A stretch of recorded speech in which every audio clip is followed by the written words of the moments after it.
think that's East. Mine broke. Every day when I drove over to the campus, I had to drive by the Oconee River. And there's a bunch of houses like 30, 40 feet from the river. And you probably shouldn't build a house that close to the river because when it floods, you're in bad shape. But anyway, there are all these run-down houses, and they're still there, right by the Oconee River. It's in their backyard. Well, one of these houses had a goat in the backyard. They kept him for whatever you keep goats for, milk, and after he gets old, I guess you can barbecue him.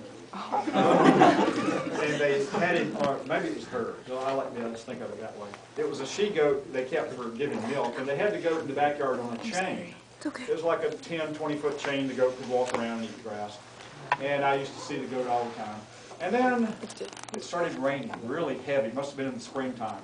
The river got higher and higher, and I started wondering, well, I wonder what they do with the goat if the river keeps coming up. Well, where are you going? No, it's not okay. You need to calm down. My battery ran out because Katie has my battery charger. Okay, see if that gets you through. Oh. And Don't mind me. It started almost flooding one day. The river came over the bank, and it came into the backyard, like 10 feet into the backyard. And I slowed down to see what the goat was doing, and the goat was kind of looking at it like, do they know about this? And I kept thinking, okay, I'm sure they'll notice it. The next day it rained even more. The water was coming closer to the goat. And the goat is just kind of looking at it like, that's getting closer. That's getting closer. I'm sure of it. And I started to worry about the goat. And then the next day, after it kept raining, the water had come up to where the edge of the yard where the goat was. And so the goat stretched his chain as far as he could toward the house to stay out of the water. And he was like stretched as far as he could go, and the water would be like right here, and he was looking at it real close. I don't like this. Have you people come out here in the backyard and looked? And it rained more and more and more. The next day, the water was like 5 feet from the goat, and his chain, he was pulling it as hard as he could. And I said, oh no, that's getting kind of bad. The next day I drove by, the water was even higher. The goat did a very smart thing. He turned his back on the water and just refused to look at it. And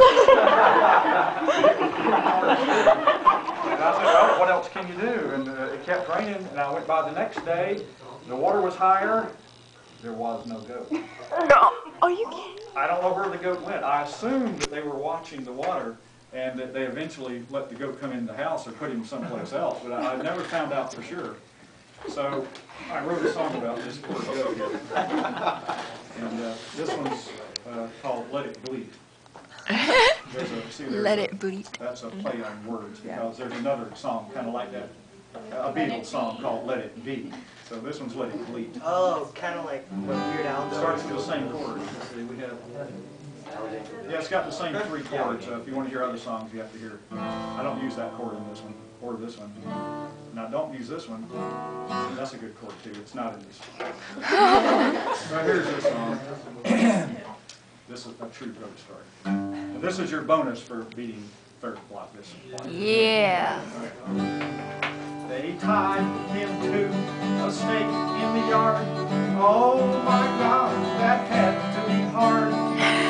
They told him to eat all the grass he liked. They collared his neck and his hair they did spike. He never saw brother or sister again. Wouldn't let him visit his friends.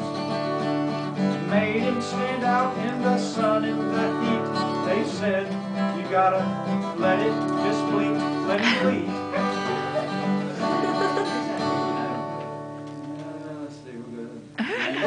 Had troubles and trials before, like the flood back in '74.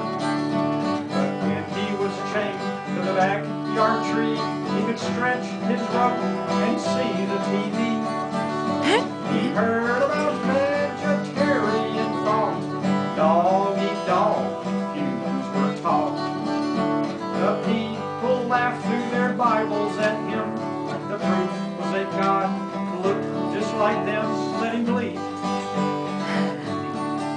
Now the sensory part. Let it bleed.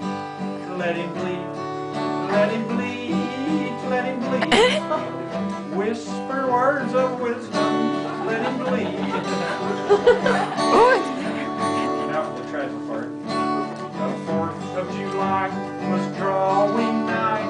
Humans started to feel his thighs. They smiled at him, but without a doubt, he knew he had something to worry about.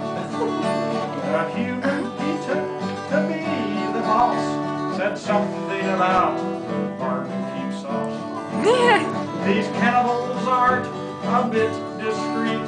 My God, he's got a right to bleat. Let him bleat.